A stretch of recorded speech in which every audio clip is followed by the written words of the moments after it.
2022년 9월 22일 캄보디아 뉴스 시작합니다. 외국인 거주 허가에 대한 청년 그룹의 두려움. 조금은 생소한 뉴스입니다. 캄보디아 청년들이 캄보디아의 외국인이 한국 거주할 수 있다는 것에 대한 막연한 두려움이 생긴 듯합니다.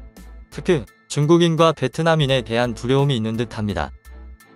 외국인에 대한 거주 허가 발급에 대한 청년 그룹의 항의에 대해 내무부 사무국은 해당 국가의 법률에 따라 행정 서비스, 사업 수행 등을 위해 허가가 필요하다는 점을 분명히 했습니다. 모이는 또한 모든 부처, 기관, 지방정부 및 민간 부문이 해당 법률을 준수하고 캄보디아로 이민하는 외국인을 위한 영주권을 인정할 것을 촉구했습니다.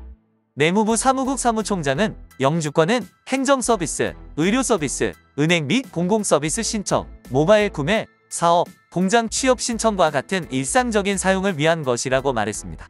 그는 부처가 여러 차례 지침을 발표하고 배포했지만 여전히 일부 부처, 지방행정기관 및 민간부문은 영주권 사용의 가치를 인식하지 못하고 있다고 덧붙였습니다.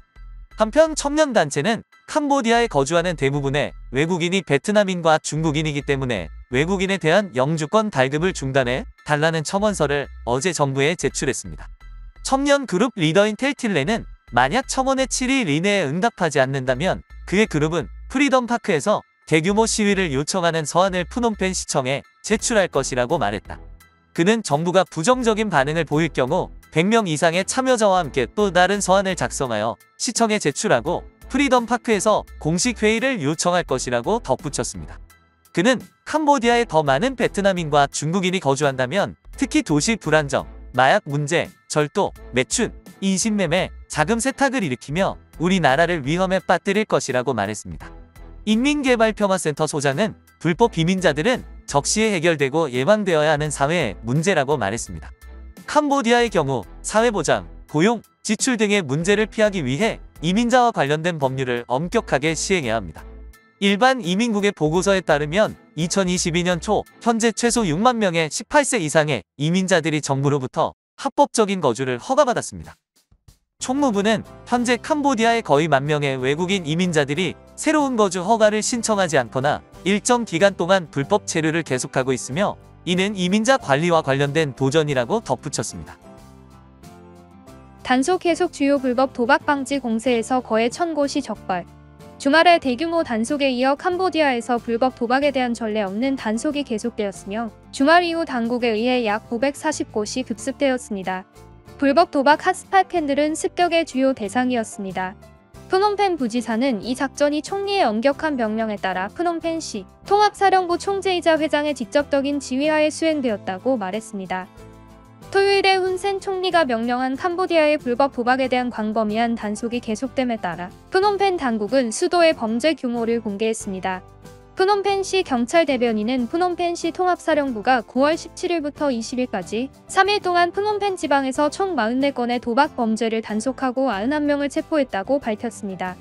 대령은 푸놈펜 주지사와 차장 테트 장군의 명령에 따라 2022년 9월 17일부터 20일까지 3일간 오전 7시까지 불법 도박을 단속한 결과 푸놈펜 경찰청장은 지난 17일부터 20일까지 지난 3일 동안 불법 도박 근절을 위한 계획을 세우고 실무단을 꾸렸습니다.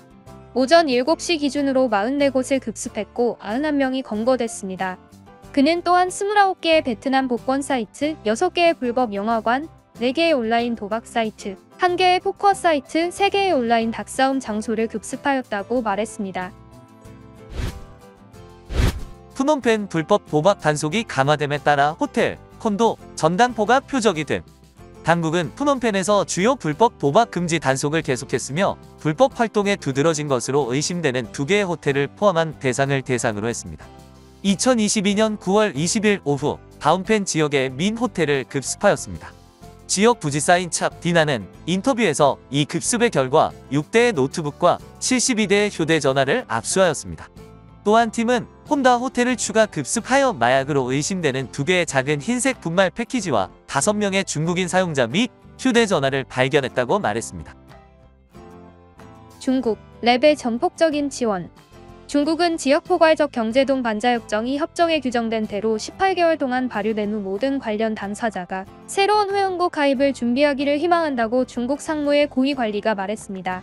중국 상무부 온라인 성명에 따르면 완샤원 중국 무역대표부 및 상무부 부부장은 1월 1일 무역협정이 발효된 이후 첫 랩 장관회의에서 토요일 캄보디아 시엠립에서 연설했습니다. 그는 중국은 랩에서 동남아시아 국가연합이 핵심 역할을 지지하며 지역 경제 발전을 촉진하고 지역 기업과 사람들에게 더 많은 혜택을 제공하기 위해 모두와 경제 및 무역 협력을 심화할 용의가 있다고 말했습니다. 그는 또한 중국은 협정 이행을 매우 중요하게 생각하며 기업이 랩 정책을 더 잘 이해하고 활용할 수 있도록 일련의 조치를 취하고 있다고 말했습니다. 성명서에 따르면 회의는 관련 당사국들이 높은 수준에서 랩 의무를 공동으로 이행하고 협정 이행의 효과를 지속적으로 개선할 것을 촉구했습니다. 2023년 의류업계 최저임금 200달러로 인상. 캄보디아 섬유, 의류, 신발, 여행용품, 가망산업 종사자들은 내년 1월부터 최저임금으로 월 200달러를 받게 되었습니다. 이 소식은 오늘 오전에 발표된 노동직업훈련부 보도자료에서 나왔습니다. 노동부는 정부, 근로자, 사용자 대표로 구성된 노동자문위원회가 최저임금을 월 198달러로 삼데크 아카 모하세나 파데이테코 훈센 총리는 2달러를 인상하기로 결정했다고 밝혔다. 부분적인 여행 및 숙박 비용, 업무성과 보상, 식사수당 및 연공수당과 같은 기존의 다른 혜택으로 근로자는 평균 월 US 117달러에서 US 228달러를 받을 수 있습니다. 2022년 월 최저임금은 194달러로 2021년 192달러, 2020년 190달러, 2019년 182달러, 2018년 170달러였습니다. 캄보디아 왕립 정부는 매년 의류 노동자의 최저임금을 인상하는 정책을 수립했습니다.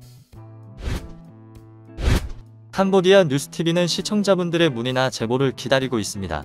또한 기사에 정정 내용이 있으면 수정하겠습니다. 구독과 알람 설정 부탁드리며 항상 시청해 주셔서 감사합니다.